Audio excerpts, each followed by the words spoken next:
Hello and welcome back to Dobbs Cycle Works. My name is Dobbs and I wanted to welcome you guys back. We are giving a little update today because as you can see, I have been reunited with my tarmac. It is out of the shop after its investigation and its little inspection for the Shimano Recall. Everything came out good to go. Mine was all set, but I wanted to give you a little update on what's kind of going on with the Recall and what you may need to look for when you're actually checking your bike. Since I now have mine back, I realize a lot of people probably couldn't even get to the inspecting their bikes because of rides, things like that. They already had engagements for, probably went, it's probably okay, and went ahead and did the ride anyway. That's fine, no judgment. But little update on what is going on. So it has been confirmed that the total number of affected units worldwide is 2.8 million. So 2.8 million cranks globally that were sold for an 11-year period, which I think that is still probably the thing that blows my mind the most, is that these were sold for 11 years. Now, as brought up in some of the comments on my video and others, the 6 injuries and the about 4,500 incidents that have been reported to Shimano seems very, very low to me. It seems like a lot of people probably just didn't even send it in to Shimano or kind of give any sort of attempt to file a warranty claim or anything like that, because they probably assumed, as Shimano had been doing, probably would just ignore it. So I will say I think it is great that we finally do have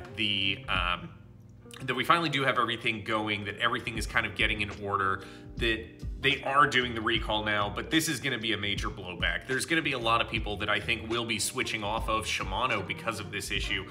And it's hard for me to say if I will or not, because I'm poor and I don't make a lot of money. So it's kind of hard to say, will I just completely change group sets and bikes if I don't really have the money to be able to do that myself. I know there are some people out there that are probably making that jump right now, going over to Campy or SRAM or, even FSA with their group set or trying something out like that. But as far as for what we're seeing and what I was able to talk to at the bike shop when I went in, is that they are seeing them trickle in.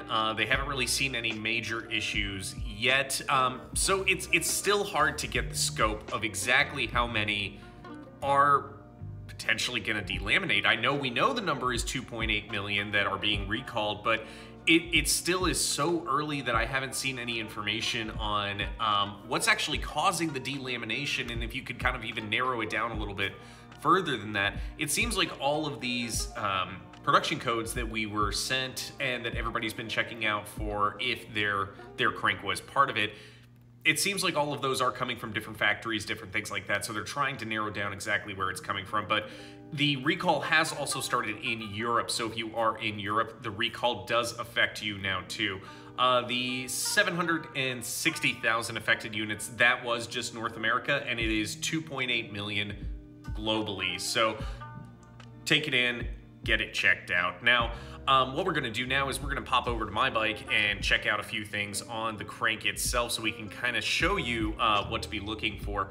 Now, on the crank itself, mine is a Shimano Ultegra R8000. I purchased this probably back in 2020 when I rebuilt my entire group set, redid the entire bike from scratch, and got the R8000. And I've loved it as a crank since then. It's been a great crank, but some of the things we're gonna wanna look for is specifically right along these edges right here, where the actual kind of crank arm attaches to everything.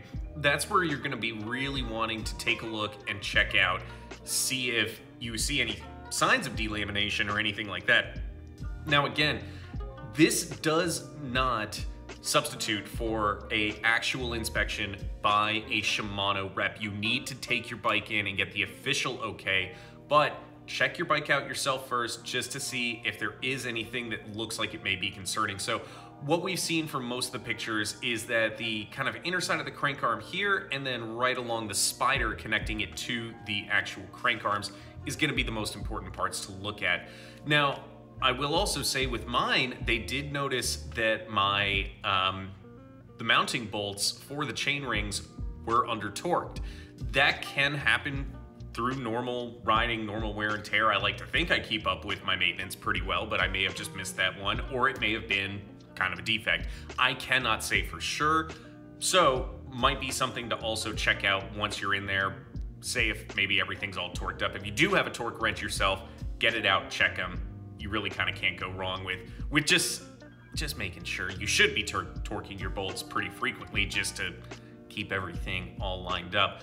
As far as for right now, that is the update that we have, that we are now seeing that it is 2.8 million units that are affected worldwide. Please make sure to go into your local bike shop and just take your bike in to get it checked out. It's worth having a few days off of riding to make sure that your crank is good. If it isn't good, you will get a free replacement and you can kind of just call it there. But that'll do it for this video. Stay safe, everybody. Thank you to everybody who has watched the previous one and all my other videos. And like and subscribe, because it really does help me out. And I appreciate everyone who has subscribed to the channel recently. Welcome in, and we're going to have some more videos coming for you very, very soon. Other than that, take care. Hope you have a great day. Safe riding.